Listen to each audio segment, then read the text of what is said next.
नमस्कार विद्यार्थी मित्रांनो, 10 डिसेंबरच्या करंट इव्हेंटमध्ये तुम्हा सर्वांचं स्वागत आहे। आज आपण काही महत्त्वाच्या करंट इव्हेंट शिकणार आहोत आपल्या राज्यसेवेच्या सोयीनं। यासोबतच यातील काही महत्त्वाच्या गोष्टी जी विद्यार्थी त्यांची UPSCची परीक्षा मराठीमधून लिहित आहेत त्यांच्यासाठी सुद्धा ही महत्त्वाचं आहे। न चुकता पहा। त्यामध्ये ज्या लोकांनी आज ही सिरीज पहिल्यानं पाहायला सुरू केले त्यांच्यासाठी सांगू इच्छितो की आपण करंट इव्हेंट मे 2020 पासून घेतोय। सो ज्यांनी या काळामध्ये न्यूजपेपर वाचलेला नाहीये ते सर्व लोक ही मे पासूनचे करंट इव्हेंट पाहून स्वतःचा करंट इव्हेंटचा बेस तयार करू शकतात। ज्या विद्यार्थ्यांना डेटाची अडचण आहे ते विद्यार्थी YouTube चॅनलला कोणत्या क्वालिटीमध्ये व्हिडिओ पाहायचा याच्या बेसिसवरती स्वतःचा डेटा सेव्ह करून व्हिडिओ पाहू शकतात। चला तर सुरू करूया पहिल्या महत्त्वाच्या न्यूज पासून। पहिली महत्त्वाची न्यूज आहे माननीय शरद पवार यांच्याबद्दल। माननीय शरद पवार यांच्या 80व्या वाढदिवसानिमित्त राज्य सरकार त्यांच्या नावाने ग्राम समृद्धी योजना म्हणून त्यांच्या नावाने गौरव करणार आहे। त्याबद्दलची ही महत्त्वाची न्यूज आहे। याबद्दलचा निर्णय मंत्रिमंडळामध्ये घेण्यात आलेला आहे।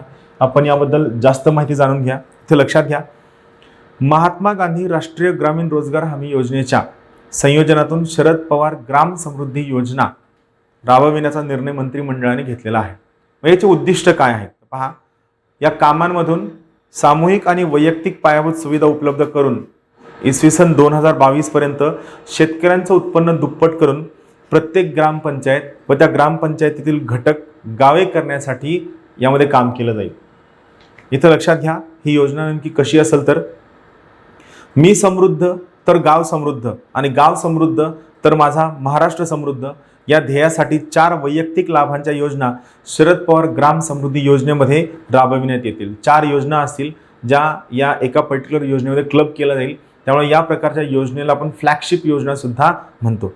इथं काय असणार तर इथं लक्षात ठेवा, प्रत्येक लाभार्थ्याला गाय व म्हैस याकरिता पक्का गोठा बांधून देणं, शेळी पालनासाठी शेड बांधणं, कुक्कुट पालनासाठी शेड बांधणं, यासोबतच भूसंजीवनी, नाडेप, कंपोस्टिंग या 4 वैयक्तिक कामांच्या माध्यमातून लाभ मिळवून देण्याचा प्रयत्न या शरद पवार ग्राम समृद्धी योजनेच्या अंतर्गत करण्यात येणार आहे। याचा उद्देश लक्षात घ्या, ग्रामीण भागातील पात्र लाभार्थ्याला वैयक्तिक व सार्वजनिक कामे हाती घेऊन त्याद्वारे कायम स्वरूपी पायाभूत सुविधा निर्माण करून रोजगाराच्या संधी उपलब्ध करून देणं, कामाअभावी होणारे स्थलांतर थांबविणं, याला आपण डिस्ट्रेस्ड मायग्रेशन असं म्हणतो।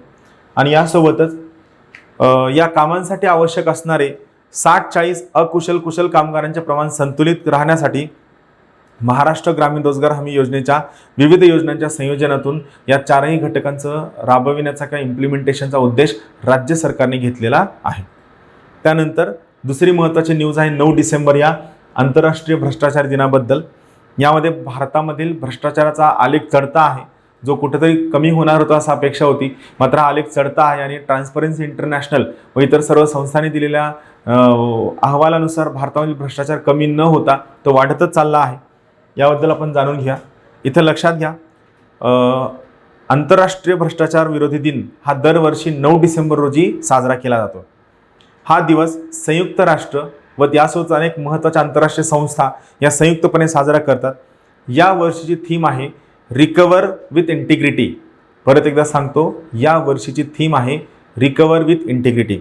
इथं नेमकं संयुक्त राष्ट्राचा उद्देश आणि त्यांची यंत्रणा आणि त्यांचा कृती आराखडा कसा आहे तर लक्षात ठेवा, युनायटेड नेशनचं जे कन्व्हेन्शन आहे अगेन्स्ट करप्शन हे काय म्हणतं, हे कन्व्हेन्शन युनायटेड नेशनचं कन्व्हेन्शन हे एकमेव कायदेशीर आणि बंधनकारक भ्रष्टाचार विरोधी साधन आहे। यामध्ये आंतरराष्ट्रीय सहकार्य करणं, गुन्हेगारीकरण आणि कायद्याची अंमलबजावणी करणं, प्रतिबंधात्मक उपाययोजना करणं, मालमत्तांची पुनर्प्राप्ती करणं, तांत्रिक सहाय्य आणि माहितीची देवाणघेवाण या 5 महत्त्वाच्या बाबींचा समावेश आहे। 5ही घटक पाठ करा। राज्यसेवा मुख्यमध्ये या 5ही घटकांवर नक्की प्रश्न येतो किंवा करंटवर याच्यावर नक्की प्रश्न येतो की खालीलपैकी 5 घटक हे जागतिक भ्रष्टाचार विरोधी दिनाचं जे संयुक्त राष्ट्राचं कन्व्हेन्शन आहे त्यामध्ये समाविष्ट आहेत। इथं लक्षात ठेवा, या अधिवेशनामध्ये व्यापल्या गेलेल्या भ्रष्टाचाराचे विविध प्रकार म्हणजे कामांचा व अधिकारांचा गैरवापर, ओघाने व्यापार आणि खाजगी क्षेत्रातील भ्रष्टाचाराच्या इतर अनेक कृती यामध्ये समाविष्ट होतात। त्यानंतर पुढची महत्त्वाची न्यूज आहे ऑर्गॅनिक लक्षद्वीपबद्दल। आपण मागे आपल्याच न्यूजच्या लेक्चरमध्ये सिक्कीम हे भारतातील पहिलं सेंद्रिय राज्य घोषित झालं होतं, त्याबद्दल आपण पाहितलं होतं। आता ही परत महत्त्वाची न्यूज आहे, लक्षद्वीप हे 100% सेंद्रिय 100% ऑर्गॅनिक असणारी पहिलं केंद्रशासित प्रदेश आहे, त्याबद्दलची ही महत्त्वाची न्यूज आहे। नेमकं काय आहे हे आपण पाहूया। कृषी व शेतकरी कल्याण मंत्रालयाने लक्षद्वीपला 100% ऑर्गॅनिक सेंद्रिय शेती क्षेत्र म्हणून घोषित केलं आहे। 100% सेंद्रिय प्रदेशाचा दर्जा मिळवणारं लक्षद्वीप हे सिक्कीम नंतरचं दुसरं महत्त्वाचं ठिकाण आहे। राज्यांमध्ये फक्त सिक्कीमला मिळालं आहे, केंद्रशासित प्रदेशामध्ये फक्त लक्षद्वीपला मिळालेलं आहे। मात्र जर आपण क्रम जर पाहायला गेलं तर सुरुवातीला सिक्कीमला मिळालं आणि सध्या लक्षद्वीपला मिळालं आहे। इथं लक्षात ठेवा, केंद्रशासित प्रदेशांमध्ये याचा प्रथम क्रमांक आहे। केंद्र सरकारच्या परंपरागत कृषी विकास योजनेच्या अंतर्गत या क्षेत्राचं सेंद्रिय प्रमाणीकरण केलं गेलं आहे।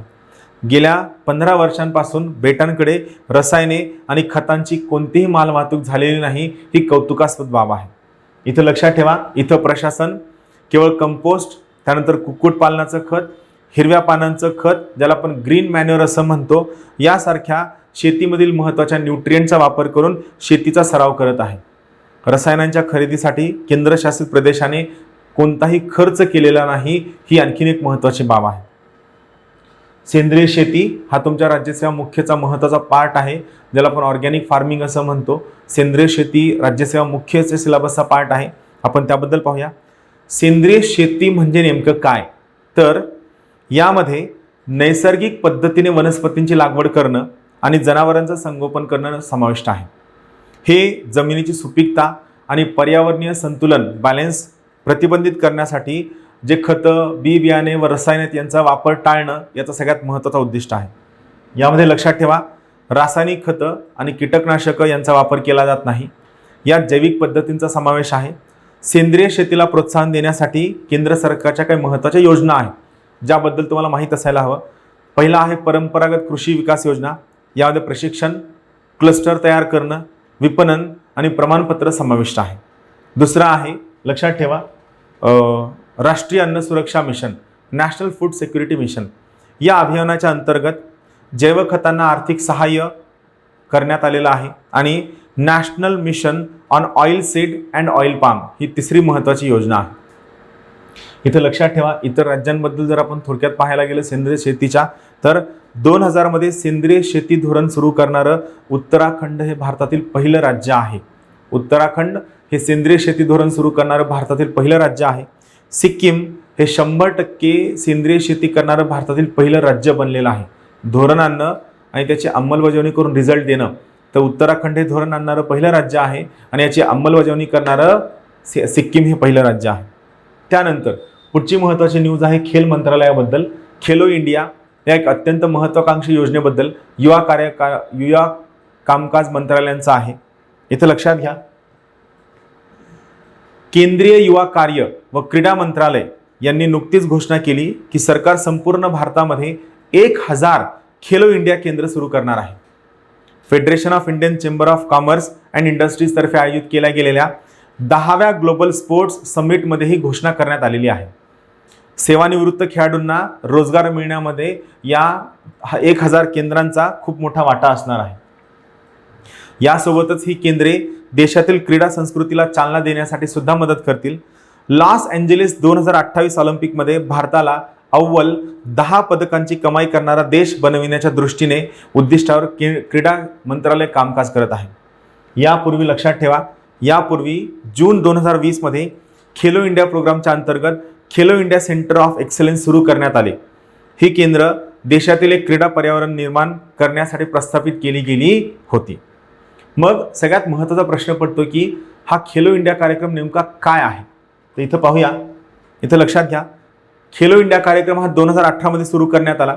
याचा उद्दिष्ट आहे आर्थिक विकास, राष्ट्रीय विकास, समुदाय विकास आणि वैयक्तिक विकासाचं साधन म्हणून खेळाकडे पाहण्यात यावं। राजीव गांधी खेल अभियान, नागरी क्रीडा पायाभूत सुविधा योजना आणि राष्ट्रीय क्रीडा प्रतिभा शोध प्रणाली यासारख्या प्रयत्नांना एकत्रितपणे यश आणण्यासाठी खेलो इंडिया प्रोग्राममध्ये कन्व्हर्जन्स करण्यात आलेला आहे। याची काही महत्त्वाचे वैशिष्ट्ये आहेत। केंद्र सरकारच्या वतीने या योजनेला 100% अनुदान आहे। या योजनेच्या अंतर्गत निवडले गेलेले खेळाडू सलग 8 वर्ष 5,00,000 रुपयांच्या शिष्यवृत्ती मिळण्यासाठी पात्र असतात. त्यानंतर पुढची महत्त्वाची न्यूज आहे गो फॉर झिरो पॉलिसी. ही नेमकी काय आहे, थोडक्यात महत्त्वाची आहे. इंडियन एक्सप्रेस न्यूजमध्ये याला चांगल्या पद्धतीने एक्सप्लेन केलेलं आहे. न्यूजचं नाव आहे गो फॉर झिरो पॉलिसी. म्हणजे नेमकं काय, तर इथं लक्षात घ्या, ऑस्ट्रेलियाच्या गो फॉर झिरो पॉलिसी धोरणामुळे देशाला कोविड-19ची प्रकरणे कमी करण्यास मदत झालेली आहे. आणखीन एक लक्षात ठेवा, UPSC मुख्यची तयारी करणाऱ्या विद्यार्थ्यांनो, तुम्हाला कोरोना किंवा डिझास्टर मॅनेजमेंटवर ज्या वेगवेगळ्या केस स्टडीज हव्या असतात, या सर्व केस स्टडीज तुम्ही मंगोलिया असेल, ऑस्ट्रेलिया असेल, ज्या सर्व देशांनी कोरोनासारख्या संकटाला कोणत्या कोणत्या साधनांचा, कोणत्या कोणत्या स्ट्रॅटेजीजचा वापर करून योग्य पद्धतीने हाताळून स्वतःच्या कोरोनाच्या केसेस कमी करण्यास मदत केलेली आहे, त्या सर्व केस स्टडीज लिहून ठेवा, ज्यावर तुम्ही नक्की राज्यसेवा मुख्यचे 2 किंवा 3 प्रश्न लिहू शकता. इथे लक्षात घ्या, गो फॉर झिरो पॉलिसी नेमकं काय आहे, तर सरकारला सल्ला देणारी नॉट फॉर प्रॉफिट एक थिंक टँक ग्रॅटन संस्थेने ऑस्ट्रेलियाच्या गो फॉर झिरो पॉलिसीचा प्रस्ताव मांडला आहे. या धोरणानुसार सरकारने QR कोड प्रणालीच्या आधारित धोरण सुरू करणं अपेक्षित आहे. या प्रणालीने संबंधित व्यक्तीचा मागोवा घेण्यास मदत केली आहे, जेणेकरून ट्रॅक, ट्रेस, टेस्ट, ट्रीट जे 4Tचं धोरण आपण राबवितो ते ऑस्ट्रेलियामध्ये सुद्धा योग्य पद्धतीने इफेक्टिव्हली, परिणामकारकरित्या हाताळण्यासाठी मदत होणार आहे. त्यानंतर पुढचं महत्त्वाचं आहे महाराष्ट्रामधील महत्त्वाचा शक्ती कायदा. शक्ती कायद्यामध्ये मृत्यूदंडाची तरतूद आहे. मग काय आहे, महिलांवरील गुन्ह्यांबाबत राज्य सरकारचे कायदे कठोर आहेत. यामध्ये सरळ जर मृत्यूदंड, जर तुम्ही बलात्काराचा गुन्हा असेल किंवा बाल लैंगिक अत्याचाराचा गुन्हा असेल तर सरळ तुमच्यावरती मृत्यूदंड दिला जाईल. न्यूज काय आहे पाहूया. महिलांवर होणारे अत्याचार रोखण्यासाठी शक्ती विधेयक तयार करण्यास राज्य मंत्रिमंडळाच्या बैठकीमध्ये मंजुरी मिळाली आहे. आंध्र प्रदेशमधील निशा कायद्याच्या धर्तीवर याची तयारी केली जाणार आहे. शक्ती कायद्यातील काही महत्त्वाच्या तरतुदी आहेत. पहिली तरतूद आहे 1 महिन्याच्या आत खटल्याचा निकाल लावला जाईल. त्यानंतर बलात्कार प्रकरणी अजामीनपात्र गुन्हा दाखल केला जाईल. सामूहिक बलात्कार 20 वर्ष कठोर जन्मठेप, 10,00,000 रुपये किंवा मृत्यूदंड या प्रकारची शिक्षा असेल. तपासास सहकार्य न करणाऱ्या सरकारी सेवकाला 2 वर्षापर्यंत तुरुंगवासाची शिक्षा असेल. ॲसिड हल्ला 10 वर्ष किंवा मरेपर्यंत जन्मठेप, पीडित व्यक्तीला दंडाची रक्कम द्यावी लागणार. सोशल मीडियाद्वारे चुकीची माहिती पसरविल्यास सुद्धा दंडाची तरतूद यामध्ये समाविष्ट करण्यात आलेली आहे. हा महत्त्वाची बाब आहे, यावर नक्की प्रश्न येऊ शकतो. त्यानंतर पुढची महत्त्वाची न्यूज आहे जागतिक यादीमधील भारताच्या संगणकाची रँक काय आहे, तर जागतिक यादीमध्ये भारताच्या 3 महासंगणकांना स्थान मिळालेलं आहे. परमसिद्धी AI पहिल्या 100 महासंगणकांमध्ये आहे. तसं पाहायला गेलं तर आपण स्वतःला इन्फॉर्मेशन टेक्नॉलॉजीचा हब म्हणतो, इन्फॉर्मेशन टेक्नॉलॉजी सुपर पॉवर म्हणतो. मग असं असताना पहिल्या 100 मध्ये आपला फक्त एकच कम्प्युटर कसा? मग या ठिकाणी कौतुक करावं की स्वतःच्या ज्या डिफिकल्टीज आहेत, ज्या प्रॉब्लेम्स आहेत, यावर चर्चा करावी हा मोठा प्रश्न आहे. 130 कोटी लोकसंख्या असणाऱ्या लोकांमध्ये, एवढं मोठं इन्फ्रास्ट्रक्चर असणाऱ्या लोकसंख्येमध्ये आपण फक्त एकच आपलं सुपर कम्प्युटर पहिल्या 100 मध्ये कसं काय असू शकतं, हा खरंच चिंतनाचा भाग आहे. इथं आपण पाहूया जगातल्या पहिल्या 500 महासंगणकामध्ये भारतातील परमसिद्धी AI, मिहिर आणि प्रत्युष म्हणजे फक्त 3 कम्प्युटरला स्थान आहे. पहिल्या 100 मध्ये परमसिद्धी AI याला स्थान आहे. सगळ्यात जास्त महासंगणक अमेरिका, जर्मनी, फ्रान्स आणि इटली या देशांमध्ये आहे. इथे लक्षात घ्या, जपानच्या फुगाकू, नाव लक्षात ठेवा, जपानच्या फुगाकू या महासंगणकाने प्रथम क्रमांक प्राप्त केला आहे. आपण या ठिकाणी परमसिद्धी AI बद्दल माहिती जाणून घ्या. Centre for development of advanced computing Pune यांनी हा विकसित केला आहे. याला 62वे स्थान प्राप्त आहे, म्हणजे पहिल्या 50 मध्ये सुद्धा नाही. प्रत्युष हा 77व्या क्रमांकावर आहे. या यादीमध्ये सर्वात जास्त संगणक चीनचे आहेत. पहिल्या 100 मध्ये 3 तर एकूण 500 मध्ये 212 महासंगणक चीनचे आहेत. तुम्ही विचार करा त्यांची ताकद कोणत्या लेवलला आहे. अमेरिका 2ऱ्या क्रमांकावरती आहे. त्यानंतर पुढची महत्त्वाची न्यूज आहे ती आहे public wifi access network interface म्हणजे काय. खूप रिसेंटली खूप जास्त चर्चेमध्ये होतं. तुम्ही जर चांगलं न्यूज चॅनल पाहत असाल तर तुम्हाला या न्यूज कळतील. बाकी जर तुम्ही रेग्युलर आपले न्यूज चॅनल पाहत असाल तर तुम्हाला स्ट्रेस, ब्लड प्रेशर, शुगर आणि टेन्शन हे सोडून काहीही मिळणार नाही आणि कोरोनाचं भूत तुमच्या मानगुटावर बसेल. म्हणून शक्यतोवर न्यूज चॅनल सोडून काहीतरी चांगल्या गोष्टी पाहायला शिका. तर आपण आज पाहणार आहोत public wifi access network interface म्हणजे नेमकं काय आहे. पाहूया. पहा, केंद्रीय मंत्रिमंडळाने अलीकडेच संपूर्ण भारतामध्ये वायफाय नेटवर्क स्थापनेस मान्यता दिली आहे. ही देशातील वायफाय नेटवर्कच्या वाढीस प्रोत्साहन देणार आहे. यामुळे देशात मोठ्या प्रमाणात वायफाय क्रांती होणं अपेक्षित आहे. हे PCO public call office model सारखं असणार आहे. ही योजना नेमकी काय आहे आपण थोडक्यात समजून घेऊया.